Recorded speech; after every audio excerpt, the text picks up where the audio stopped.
All right, Oilers up 2-0 in the series. Technically, Craig Button joining us. Craig, it's the Oilers' sixth come from behind win in a row in these playoffs. Though it's a bit of a caveat. Okay, they blow a 2-goal lead in the third, and despite a very quiet night overall, of course, it's McDavid and Draisaitl in the end. Craig getting it done right in OT. It's the Oilers' speed that's really causing Vegas problems in this series, isn't it?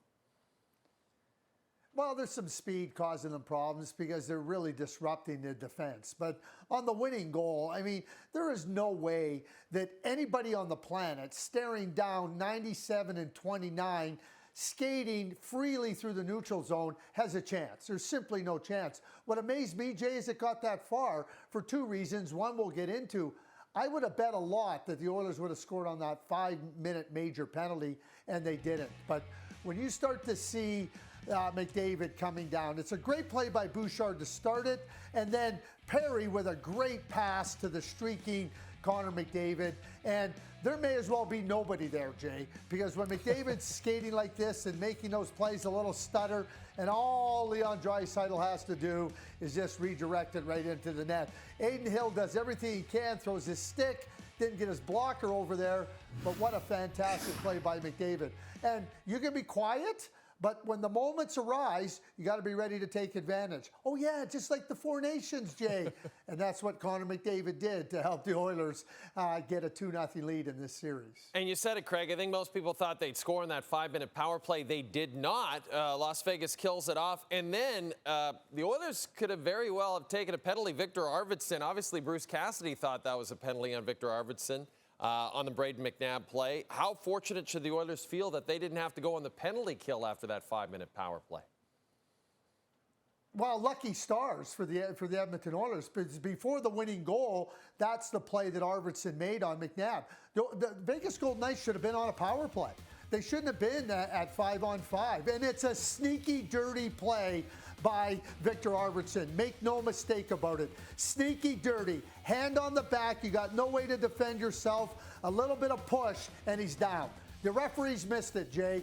Full miss by the referees there. And certainly you're hopeful that Braden McNabb doesn't have a serious injury, but the Oilers should have been on the penalty kill. That's a miss by the officials. Okay, and then Calvin Pickard, another terrific performance, Craig. Oh. What can you say about this guy? Just comes out of nowhere and outduels one of the three Canadian goaltenders from the Four Nations faceoff. Jay, do you remember 2006? And I know you do, and there's probably other areas of 2006 you remember. I'm referring to the Stanley Cup playoffs. The Carolina Hurricanes lost the first two games, and then they went to Cam Ward. They ran the table en route to the Stanley Cup. Cam Ward was a hero, an unknown hero at that time. And this is what Calvin Pickard has done. Oilers lose their first two games here. This year, they go right to Calvin Pickard. There's some games where you might have said, oh, he didn't get a whole lot of work. That wasn't the case in this one. He was brilliant in this game. He was brilliant at the beginning of overtime because the Vegas Golden Knights had all kinds of opportunities to win it in the first 2-3 minutes of overtime. Pickard again and again in this game. When it was 1-0 for the Vegas Golden Knights, when it was 4-4 and late in the game in overtime, Pickard was the complete backstopper. They do not win this game without the brilliance of Calvin Pickard. That's 6 in a row for Calvin Pickard. I hope nobody asks, do you think they'll go back to Stuart Skinner? Are you kidding me? They're not going back to Stuart Skinner. It's not happening, folks. Game 3, Saturday in Edmonton. Craig Button, thanks for this.